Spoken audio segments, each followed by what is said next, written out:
Hello and welcome to the Gothic Unicorn. Today, as you've probably figured, I'm embracing spooky season. And I'm going to be using something that is one of my favourite things to use for, well, just about anything. Anything that's spooky, there's a chance that one of these guys will be involved somewhere along the line. And I am, of course, referring to these wonderful little skeletons. Now, these I've got in the UK from the pound shop. And amazingly, they were actually £1, which with the price I paid for some last year, I'm absolutely astonished. You can guarantee I've stocked up because, well, I use a lot. Sometimes I use them whole, sometimes I use bits of them, but they are very, very useful to me. So this little guy is going to be featuring, but you probably already know that. And if the title and the thumbnail of this video hasn't given the game away, I'm definitely in the dining room today. If you follow my channel, you will know that I've actually been working on the dining room in my big house because I want somewhere that I can decorate for Halloween, for Christmas, for anything I feel like decorating for. And this guy is definitely going to be at the heart of things.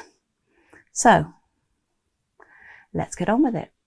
Aside from this little guy here, the other thing that is going to be at the centre of this video is my dining table. Now, my dining table hasn't yet been made over. I might get to it before Halloween, I might not. But to be fair, it doesn't really matter because I'm not going to alter the size of the table. So even if I do get to painting it and giving it a bit of a spooky makeover, it's just going to add to the effect. But I'm going to be based on my dining table. But you've probably figured that because, well, thumbnail. And this and this means I'm making a spooky charcuterie. Now, I've seen it put down as a charbooterie and various other variations on the theme. But basically, what I'm referring to is what is sometimes known as a grazing table, whereby you put out lots and lots of food and people help themselves. The original being meats and cheeses, hence the charcuterie. And it used to be a little board, not a full table. But what I did see, which was actually full size, was where somebody had filled their table with food around a skeleton. And I thought, I've just got to do that in 1/12 scale. And so my skeleton is going to be on my table and he's going to be surrounded by food. Now, I'm going to be, obviously, he's too big for the table. Although he is about 1/12 scale, I've not actually measured him to find out how tall he is. He wouldn't look too out of place in the doll's house, I don't think. I think he's a bit more than a 6-foot man. Maybe it's Lurch's skeleton. I don't know. I've never really thought about it. But the good thing about these is you can reposition legs and things like that. And I'm going to reposition his legs so that he fits on the table. Except he's not going to be on the table.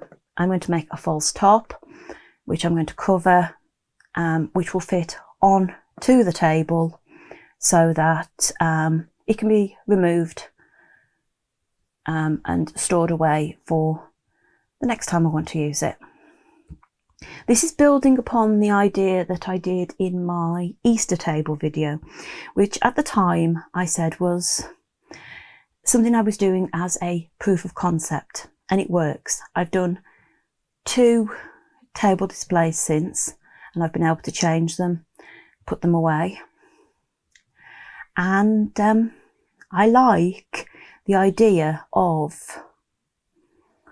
just being able to lift it off, put it away and forget about it. So the first thing I'm going to do is I'm going to measure my table, and I'm going to cut a piece of cereal box board to approximately the right size. I say approximately because I've got lovely rounded corners on this table, and although I've got some corner rounding punches back from my days of paper crafting, I don't know if I've got one that's quite right, so I will be cutting it a little bit smaller just in case. So that's my first step. As I said, I have made a fake tabletop using 2 layers of cereal box material. I like using cereal box material because it generally gives you a good size piece to start with, so you're not sort of worrying about it being the right size. Any food packaging can be used, depending obviously on what you want to achieve.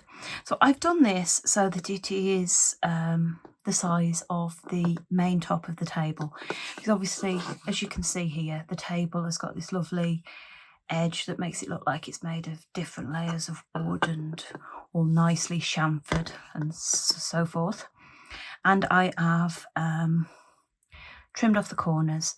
I used my corner rounding punch, but because it wouldn't go through 2 layers,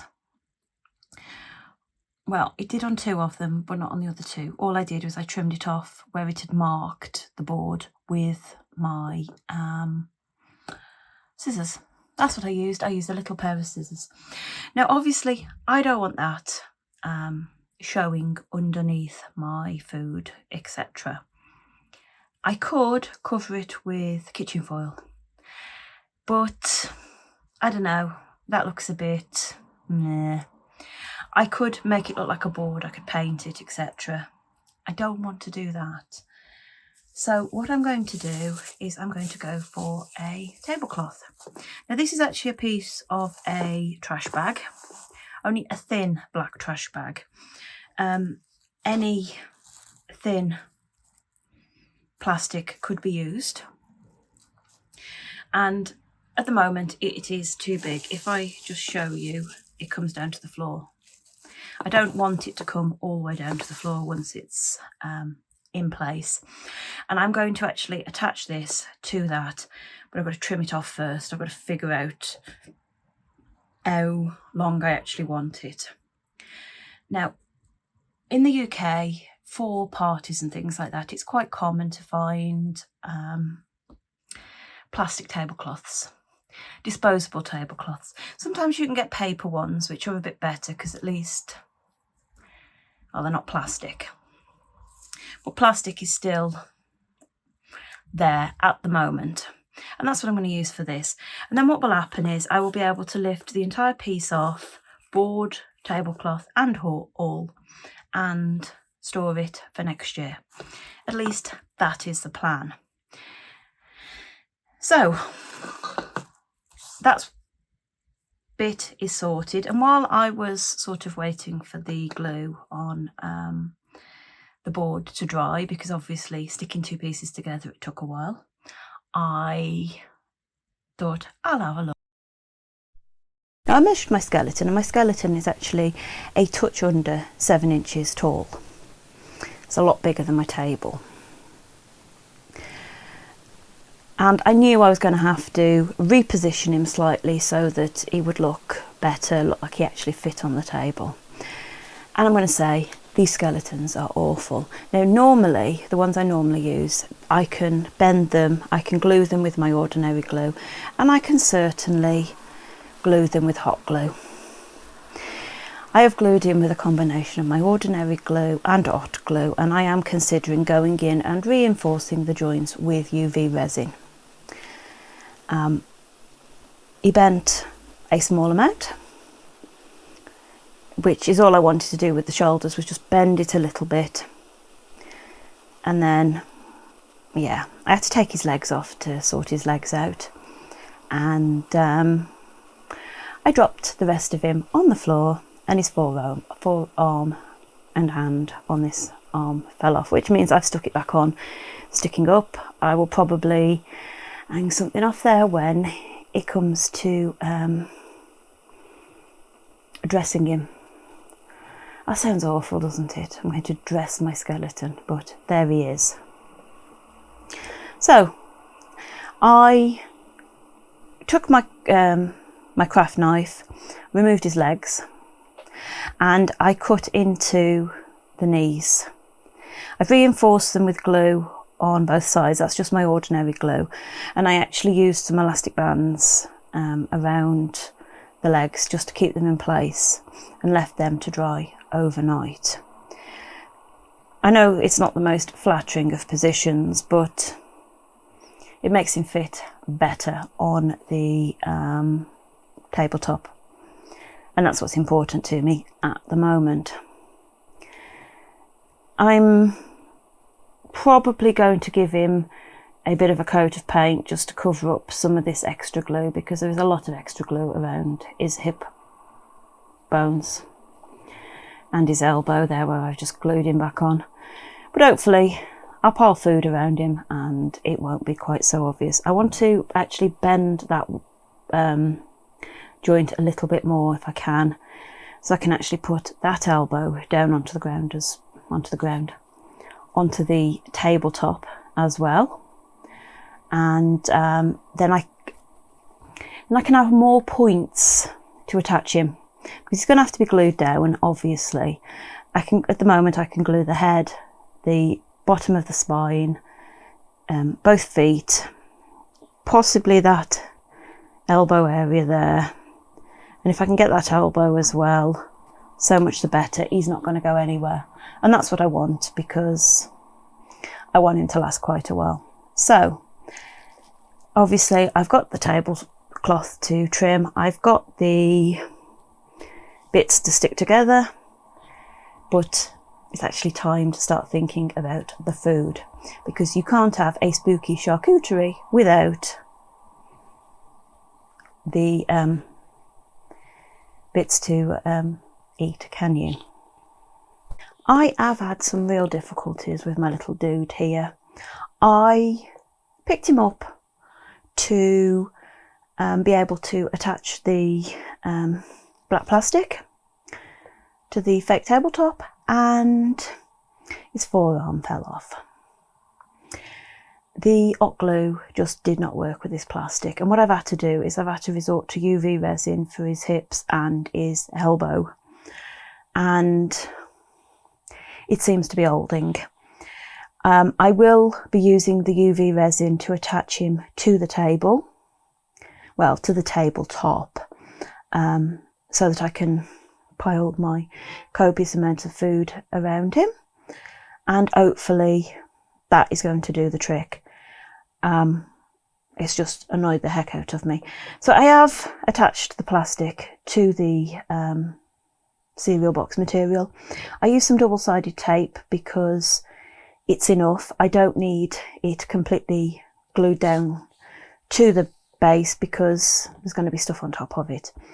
And when I'm actually done and I fit this to the table to go into the dining room, I'll be using a little bit of tacky wax to hold what's supposed to be my tablecloth to the legs, just to make it hang better, because obviously this plastic isn't hanging very well. But that aside, I have been preparing some of the foods that are going to go around him. I've still got some to make, but I have had a go. I don't want to make too much, you see, so I've been doing a bit and sort of like, well, is that enough? What else do I need to do? You know, it's one of those. So you could, if you were great with polymer clay, make some amazing things. And I've seen so many examples of people doing a sweet grazing board around a skeleton, that sort of thing. That would be perfect to do with polymer clay. It's not my media. I've never actually got around to giving it a go. You know, too many things, not enough time. So I'm working with more down-to-earth materials because that's what I like to do. The first material I've used though isn't that down-to-earth. It's silk clay, and it comes in these little pots. It comes in bigger pots as well, and it comes in different colours, but this is what I've got at the moment. Now, silk clay is an air dry clay, but what happens is when it's dried, it retains a certain amount of bounce, for want of a better word. But the problem is it's great for slightly bigger pieces. It doesn't hold little details very well, and when you try and do really small things, it gets a bit awkward. So I've had to take that into account, and on this little piece of greaseproof paper, I've got some of the things I've made at the moment. Now, I've made my little slices of cheese. I made a block and I cut it up so I could get slices, which would be same sort of size. They'd look like more the real thing. And the ones that aren't perfect, I'm just going to stick underneath another a bit neater than that, glue them in place, and it should work. I think it's going to work anyway. I have some little triangles that could be cheese as well. Those I made sort of little triangular pieces, and then I've just cut them in half. And then this one, I made a blob to resemble a cheese truckle, and then I've cut a chunk out of it, and all I've done is I've painted the inside, and you can possibly see it better on the bit that I've cut off, with a creamy colour, so it looks like a sort of brie or camembert. Now obviously charcuterie is generally cured meats, so I've got some sausage. Now I have seen a real life picture where somebody had used like a string of sausages, where you've got the links all joined together, and they got it like that, and they got it coming out looking like intestines. That, whilst it would have been brilliant, possibly a little bit too much. So I've made some little spiral sausages, which I've just dropped. And this is sort of a bit like they present Cumberland sausages in the UK. And then I've got some little bits that are going to be little chorizo.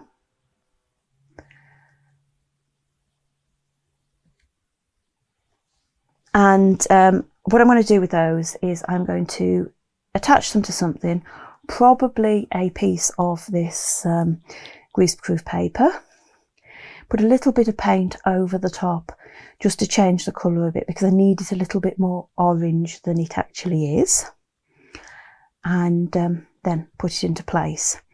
And then, as a bit of a nod to sort of traditional British cuisine, I've tried making some black pudding. Now, black pudding is also known as blood pudding or pig's pudding, because it is made from pig's blood. And if you buy it from butchers, quite often they come in little horseshoes, and some people will eat it on grazing boards as it is. Some people insist on it being cooked again, but some people will eat it when it's been cooked once. It is cooked like that. Anyway, that's sort of what I've got so far with the air dry clay. I do want to make some little cherry tomatoes, you know, the little tiny tomatoes that you get, because I think that an arrangement of those would look quite good. And it is just making little balls with the clay. So I will be working on that shortly. Now, the next thing I did is I took some of the cardstock that I use with my printer and I coloured in sections with alcohol markers. Now, these ones, and this has been coloured on both sides, I've made to look like salami.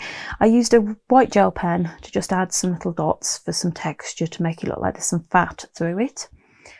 And then I used a little hole punch to cut them out. Now, I've made some more using the same technique, which are going to be the cheese biscuits, the crackers. I've got some that are a similar size to this. I've got some smaller ones and I've got some square ones, all in different colours, and they will be arranged on my table somehow, sort of stacked up somehow, glued together obviously. And then the other thing I've done is I've used some of my greaseproof paper, and again this is alcohol markers and it shows through really, really well, because I want some really thin bits of meat. Now, what I have seen is I've seen where people have taken a full-sized plastic skull and they've covered it in like prosciutto ham, the very thin stuff, so it looks like it's got flesh on it. I may be trying that on my little friend over there, and that's why I've been trying different colours. But otherwise I'm going to cut this up, maybe roll some of it up so it looks like, you know, it's been arranged artfully, that sort of thing. I'm not 100% sure. It doesn't punch with the hole punch the best. That's why there's some holes on that piece. I've been trying it, but I can definitely cut it with my craft knife, with my scissors, and make some more sort of cured meat. So that's where I'm at the moment. I'm going to go off and probably stick this little guy down and start figuring out where I want to put things and what else I need to make.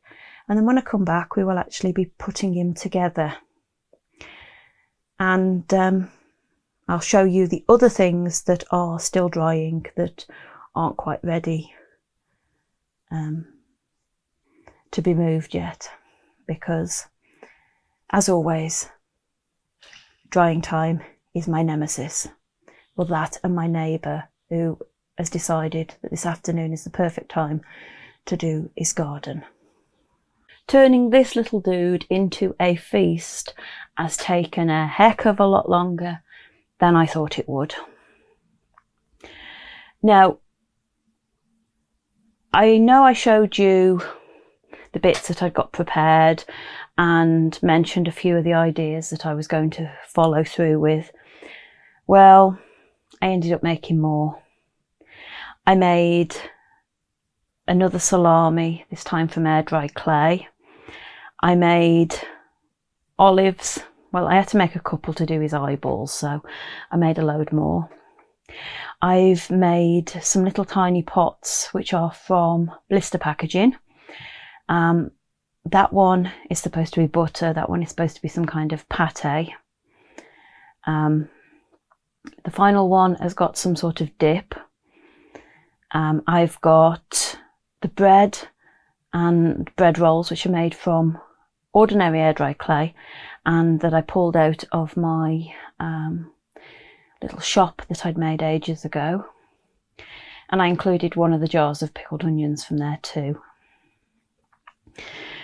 I have put in a silly piece of something, sort of looks like it might be intestine, which is actually hot glue painted. And obviously I've done my bits with my coloured greaseproof paper. I also added some crisps, some chips, for those of you not in the UK. And I was looking around for something suitable, for a suitable colour, and I realised that one of my plants here in the craft room had got a dead leaf. It doesn't have any more. Its dead leaf has been punched up with my smallest hole punch and is now stuck to the table. I really have absolutely no shame when it comes to my miniatures. I will use anything. That said, the time it's taken me apart, I'm loving it. I cut extra bits when I was covering his skull with the ham, so I've put those over his rib cage and a couple of bits hanging from his hand, so it looks like he's been pulling his own skin off. So yes, I quite like it. I will just move it round so that you can hopefully see a bit more of what I've done. And I kind of like it. I think that considering the fact that I haven't used a lot of expensive materials, that he has come out pretty good. And it just shows you that you don't have to be limited if all you want to use are free materials. So he's now ready to take centre stage in this year's spooky season celebrations. I hope that you have enjoyed this video, and if you have, please like, comment and subscribe. It all helps my channel because, well, like everyone else, I'm not 100% sure how YouTube works, how videos get promoted, but somehow they must. And somebody must be promoting my videos because my trash to treasure videos have gone absolutely manic. Not viral, manic. But that said, I would advise you to ring the notification bell. It's not the most reliable thing, I know, but hopefully it does mean that then YouTube will tell you when I've put up a new video. We can but hope. I'm trying to get back into a routine. I'm not quite there yet, but as this little chap shows, I've got lots of ideas. And until next time, bye.